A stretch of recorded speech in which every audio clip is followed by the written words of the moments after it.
నూలులో శతాబ్దాల గౌరవం, పట్టు పరంపరకు ప్రతీక, సంప్రదాయానికి శాశ్వత చిరునామా సఖీ. సుమన్ టీవీ ప్రేక్షకులకు నమస్కారం. మార్చి 26న లేదా 27న శ్రీరామనవమిని ఏ రోజున జరుపుకోవాలి? మరీ ముఖ్యంగా శ్రీరాముల వారి కళ్యాణం కదా అండి. ఆ రోజు విశిష్టత ఏమిటి? తిథి నక్షత్రం ప్రకారం ఏ విధంగా జరుపుకోవచ్చు? ముఖ్యంగా చూసుకుంటే గనక విద్య, ఉద్యోగం, వ్యాపారం, అలాగే వివాహం కాని వారు ఉంటారు, సంతానం కాని వారు కూడా ఉంటారు.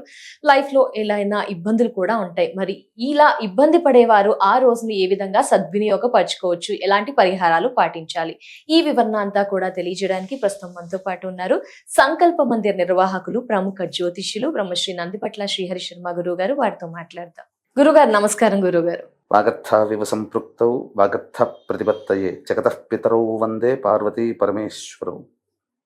ఆదిత్యాయ చ సోమాయ మంగళాయ బుధాయ చ గురు శుక్ర శనిభ్యశ్చ రాహవే కేతవే నమః.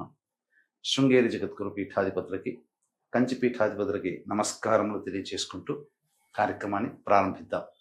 గురుగారు, మరి శ్రీరామ నవమి ఏ రోజున జరుపుకోవాలి? ఇది ప్రతి ఒక్కరి సందేహం. గురుగారు, ఒక్కొక్కసారి నివృత్తి చేస్తారా గురుగారు? అలాగే చూసుకుంటే ఆ రోజున మేమంతా కూడా కళ్యాణం తిలకిస్తే వారి కాపురాలు బాగుంటాయి, సంసారాలు బాగుంటాయి, ఇలా అంటుంటారు కదా గురుగారు. ఏంటి శ్రీరామ నవమి విశిష్టత? ఆ రోజును ఎవరైనా ఏమైనా సమస్యలు ఉంటే ఎలా సద్వినియోగపరచుకోవచ్చు? ఆ వివరణ తెలియచేయరా గురుగారు? శ్రీరామ నవమి మనకు అంటే ఎప్పుడు కూడా కన్ఫ్యూజన్ స్టేటస్ లో ఉంటుంది. శ్రీకృష్ణ జన్మాష్టమి కావచ్చు, దీపావళి కావచ్చు, ఇలా అంటే 26వ తారీఖు రోజు జరుపుకోవాలా, 27వ తారీఖు రోజు జరుపుకోవాలా?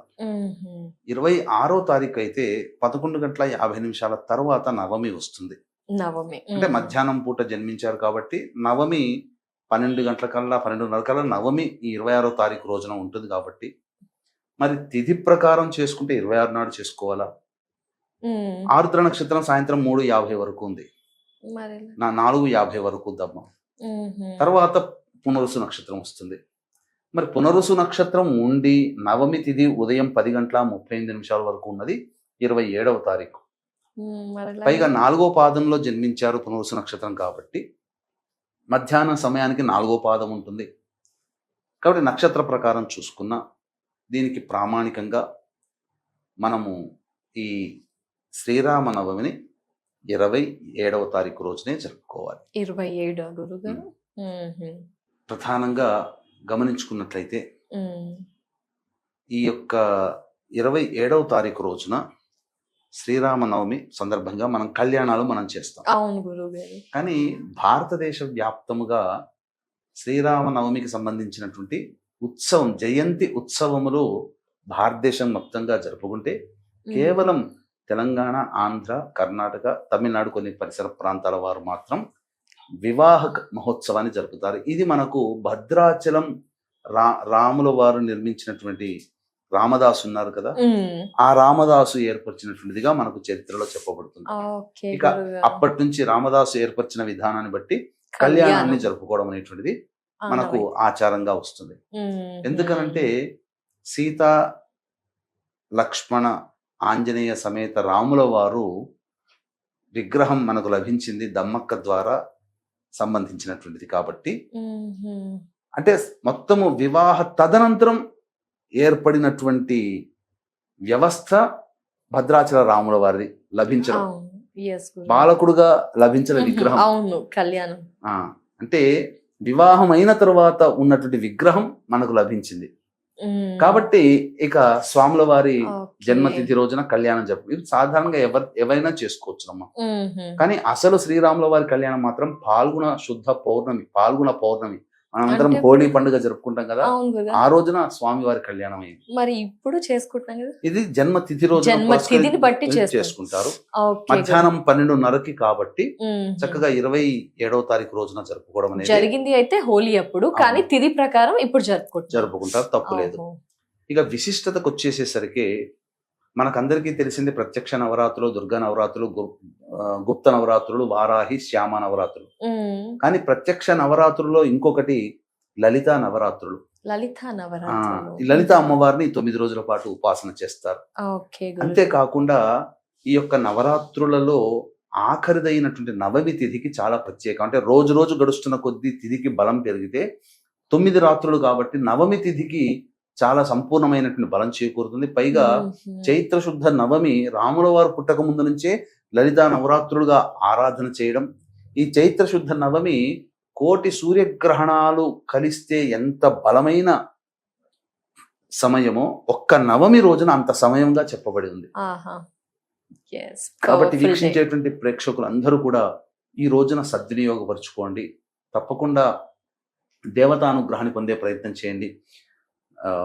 వివాహ సమస్యలు, దాంపత్య సమస్యలు, ముఖ్యంగా ఉద్యోగము, పదవి లాంటి సమస్యలు, అలాగే సంతాన సమస్యలు ఉన్నటువంటి వాళ్ళు ఈ రోజున కొన్ని నియమాలు, పరిహారాలు కనుక పాటించుకున్నట్లయితే తప్పకుండా మీ సమస్యలు దైవం మనుష్య రూపంలో దైవమే మనకు సహాయ సహకారాలు అందిస్తుందని చెప్పొచ్చు. ఇక వీక్షించేటువంటి ప్రేక్షకులకు కూడా ఈ సంబంధించినటువంటి శ్రీరామ నవమి రోజున అందరూ ఎంతో భక్తి ప్రపత్తులతో చేసుకుంటారు. ఏప్రిల్ 2వ తారీఖు పౌర్ణమి గురువారము, చైత్ర పౌర్ణమి రోజున మన పీఠమాధ్వర్యంలో ఈ సంవత్సరం అంతా అందరికీ నవగ్రహాలు అనుకూలించాలనే సదుద్దేశంతో ప్రముఖ శైవ క్షేత్రంలో నవగ్రహ పాశ్వత హోమము, మృత్యుంజయ హోమం, రుద్రహోమం, సుదర్శన హోమము, లక్ష్మీ మూలమంత్ర సంపుటిత లక్ష్మీ సూక్త హోమాలను జరిపించి శక్తిపాతం చేసినటువంటి కరుంగలి మాల ఇవ్వడం జరుగుతుంది. సాయంకాలం 6 గంటలకి ప్రారంభమవుతుంది. కాబట్టి ఏప్రిల్ 2వ తారీఖు రోజున మధ్యాహ్నం 3 గంటల లోపల ఈ కార్యక్రమంలో మీరు గోత్రనామాదులు నమోదు చేసుకోవచ్చు. ఇక ఈ రోజున ఉదయమే అనగా బ్రహ్మ ముహూర్త కాలంలోనే 4 లేదా 5 గంటలకల్లా నిద్రలేచి కాలకృత్యాదులు తీర్చుకొని చక్కగా శ్రీరామ పట్టాభిషేకానికి సంబంధించిన చిత్రపటం దొరుకుతుంది. దానికి చక్కటి పూలమాల వేసి ఆవునేతితో దీపారాధన చేసి రామ అష్టోత్తరం 3 సార్లు, విష్ణు సహస్రనామ పారాయణం చేయాలి. ఇక ఈ యొక్క 27వ తారీఖు నాడు చేసుకుంటాం కదా, 26వ తారీఖు ముందు రోజు రాత్రే ధూమపానము, మద్యపానము, మాంసాహార భోజనం నిషేధం, అలాగే దాంపత్యము కూడా నిషేధము. కటిక ఉపవాసం ఉండాల్సిన పని లేదు. భూషయనం చేస్తే మంచిది. 27వ తారీఖు రోజున ఎలాగో పొద్దున పూట చెప్పిన విధానంగా చేసి ఆ రోజున శ్రీరామనామ జపాన్ని, శ్రీరామ శ్రీరామ శ్రీరామ అనే నామ జపాన్ని అందరూ కూడా పఠించాలమ్మా. ఇక మధ్యాహ్నం 11:30 కల్లా స్వాముల వారి కళ్యాణం ప్రారంభమవుతుంది. 12:30 కల్లా మాంగళ్య ధారణ ఇవంతా అవుతుంది. వీలైతే మన దగ్గరలోని దేవాలయంలో ఈ కార్యక్రమంలో పాలు పంచుకోవచ్చు. లేదా తప్పకుండా మనము చేతనంత సహాయ సహకారాలు ఆ కార్యక్రమంలో ఉండాలి. వినియోగించిన మన ద్రవ్యం వినియోగించిన, మన సేవ వినియోగించిన చాలా. సాయంత్రం వరకు కూడా ఈ యొక్క ఉపవాస నియమాన్ని పాటించి 3-4 గంటల తరువాత మిరియాలు, బెల్లం పానకం ఇచ్చినటువంటిది తీసుకొని ఉపవాస విరమణ చేసి మళ్ళీ సాయంకాలం చక్కగా కాళ్ళు చేతులు కడుక్కొని దగ్గరలోని విష్ణు దేవాలయం కానీ రామాలయానికి చేరుకొని ఆ స్వామికి మనస్ఫూర్తిగా నమస్కారం చేసి అర్చన చేయించుకొని ఇంటికి వచ్చి చంద్రుని చూసి భోజనం చేసినట్లయితే తప్పకుండా ఆ రాముల వారికి అనుగ్రహం కలుగుతుంది. ఇక ఉదయం నుంచి రాముల వారి కళ్యాణం వరకు సమయం దొరుకుతుంది కదా. ఉద్యోగ సంబంధముగా ఇబ్బందులు పడుతున్నటువంటి వాళ్ళు శ్రీరామ పట్టాభిషేకం అని రామాయణంలో ఒక భాగం ఉంటుంది. ఆ శ్రీరామ పట్టాభిషేక సంబంధించినటువంటి వివరాన్ని 108 సార్లు పారాయణం చేయాలి. అలాగే దాంపత్య సమస్యలు అనేటువంటి ఉన్నవాళ్ళు ఉంటారు కదమ్మా. కాబట్టి వివాహం అయిన దారభ్యత, రాముల వారు వనవాసం సీతా లక్ష్మణ సమేతముగా వనవాసం చేసి అక్కడ రావణాసురుడు అమ్మవారిని అపహరించడం, తర్వాత మళ్ళీ అయోధ్యకి రావడం, ఆనందకరంగా దాంపత్యాన్ని జీవించడం, ఇవన్నీ కూడా దాంపత్య సమస్యలు ఉన్నటువంటి వాళ్ళు ఈ యొక్క ఘట్టాన్ని ఆ రోజు పారాయణం చేయాలి. ఇక్కడ సకలమైనటువంటి కష్ట నష్టాలు ఎదుర్కొనేటువంటి వాళ్ళు, ఈ కష్టం తీరితే బాగుండు అనుకునేటువంటి వాళ్ళు సుందరకాండ పారాయణం చేయాలి. ఎన్నిసార్లు? ఒక్కసారి చేసినా చాలా. ఇక ప్రధానంగా సంతాన సమస్యలతో బాధపడేటువంటి వాళ్ళు రావణ సంహార తదనంతరం విభీష లక్ష్మణ సీతా సమేత ఆ మొత్తము అంగబలంతో కూడుకొని అయోధ్యకి వస్తారు కదా. అయోధ్యకు వచ్చిన దారభ్యత, పట్టాభిషేకము, దాంపత్యము, సంతానం కరణం వరకు ఉన్నటువంటి ఘట్టాలని ఒక 3 సార్లు పారాయణం చేసినా చాలా. ఈ విధంగా చేస్తే సకల దోషాలు తొలగిపోతాయి. ఈ రోజున చాలా బలమైనటువంటి ముహూర్తమైన రోజుగా చెప్పడంలో ఏమాత్రం సందేహం లేదు. ఇక అవకాశం ఉంటే ఏప్రిల్ 2వ తారీఖు రోజున మన పీఠమాధ్వర్యంలో జరిగే సర్వదోష నివారణ పూజల హోమాల్లో మీ గోత్రనామాదులు నమోదు చేసుకొని కరుంగలి మాలని మీరు సొంతం చేసుకోవచ్చు.